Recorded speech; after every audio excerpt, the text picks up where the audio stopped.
Anupama serial से related update लेकर आ चुके हैं हम आपके बीच में। क्या अनुपमा सीरियल से राही का जो रोल है वो खत्म होने वाला है? क्या राही की होने वाली है मौत अनुपमा सीरियल से? क्योंकि रिसेंट एपिसोड जैसे खत्म हुआ और जैसे ही प्रोमो आया उसके बाद सोशल मीडिया पे एक क्वेश्चन लगातार फैलने लगा, वो है राही की होने वाली है मौत। इसको लेकर साथ ही साथ कई मीडिया हैंडल ने भी इस पे अपनी अपनी खबर दिखाई है, लेकिन क्या है इसके पीछे की सच्चाई, इस पे करेंगे इस वीडियो में बात और फाइनली जानेंगे कि मेकर्स क्या कुछ आपको दिखाने वाले हैं आगे जाकर। कैसे होगी ये शुरुआत जो हुई थी इस ट्रिप की, उसका एक तरह से अंजाम तक वो कैसे पहुंचेगा और क्या कुछ होने वाला है। साथ ही साथ हम बात करेंगे कि आगे जाकर जो दूसरी स्टोरी शाह हाउस और कोठारी हाउस में चल रही है उसका क्या कुछ होने वाला है। हमने देखा रिसेंट एपिसोड में कि किस तरीके से जहां एक तरह से अनुपमा मारने ही वाली थी सोनू राठौर को, कि तभी प्रकाश भाऊ का फोन आता है। प्रकाश भाऊ को कैसे पता चला कि सोनू की जान खतरे में है, इसको मेकर्स ने नहीं दिखाया आपको। तो प्रकाश भाऊ का फोन आता है, वो धमकाते हैं उसको कि राही की जान बचानी है तो सोनू को छोड़ दो, जिसके बारे में हमने आपको पहले ही बताया था कि सोनू की जान वहाँ पे छूट जाएगी, मतलब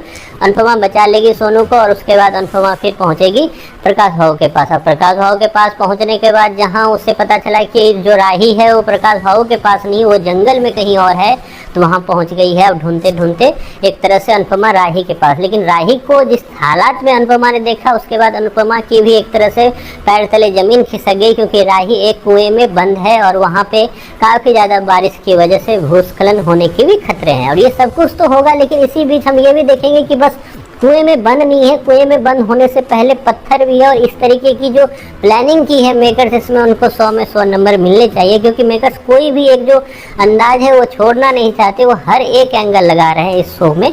तो एक तरह से वहाँ पहुँचती है अनुपमा और उसके बाद यहीं पे जो सीरियल है उसका प्रोमो में दिखाया जाता है किस तरीके से वहाँ पे भी इतनी मुसीबत की घड़ी में भी राही के पास जो है काफ़ी ज़्यादा शिकायतें हैं अनुपमा को लेकर। अब अनुपमा राही को बचा पाएगी या नहीं, क्योंकि जैसे ही राही के पास अनुपमा जा रही है बीच में पत्थर का पूरी तरह से दीवार बनी हुई है, उसे तोड़ेगी अनुपमा, देन उसके बाद राही के पास जाएगी। तो क्या तब तक इतनी लेट हो जाएगा कि राही को बचाना मुश्किल होगा या फिर अनुपमा को बचाना मुश्किल होगा? ये तो आगे जाके ट्विस्ट और अनुपमा के लिए एक सेपरेट वीडियो में बात करेंगे, लेकिन इतना जरूर है कि राही यहाँ बचने वाली है। अनुपमा राही को बचाएगी, किसी न किसी तरीके से वो ऊपर तक उसे पहुँचाएगी और फिर एक तरह से इसके बाद खेल स्टार्ट होगा प्रकाश भाऊ का और उसके खत्म होने का। खैर, इसके साथ साथ हम ये भी देखेंगे कि राही को एक बड़ा सा ट्रॉमा भी लगेगा इस जो पूरी चीज़ें हुई है उसके इर्द गिर्द, उसे लेकर, और उसे निकलने में भी उसे टाइम लगेगा। इस सारा कहानी खत्म होने के बाद में राही के ज़िंदगी में एक नई मुसीबत भी आने वाली है इस इंसिडेंट के बाद। तो ये सब कुछ आपको आगे आने वाले एपिसोड में दिखाया जाएगा। साथ ही साथ ये भी दिखाया जाएगा कि माँ और बेटी में जो एक खटास थी, एक नफरत थी, वो कम होने के कगार पर आ चुकी है, लेकिन फिर कुछ ऐसा होने वाला है आगे जाकर अहमदाबाद में, जिसके बाद फिर से राही के लिए अनुपमा बुरी बनने वाली है। ये सब कुछ आपको दिखाने के लिए मेकर पूरी चांस ले रहे हैं, एक तरह से एक रिस्क ले रहे हैं इस शो में एक नई चीज़ें यूज करते हुए, और उसी में आपको देखने को मिलेगा कि काफ़ी चीज़ें चेंज होगी जस्ट इस मोरवी गांव के बाद। आपको कैसा लगा अनुपमा का ये सीरियल? इसके पीछे आपकी जो भी राय है कमेंट बॉक्स में ज़रूर बताएं।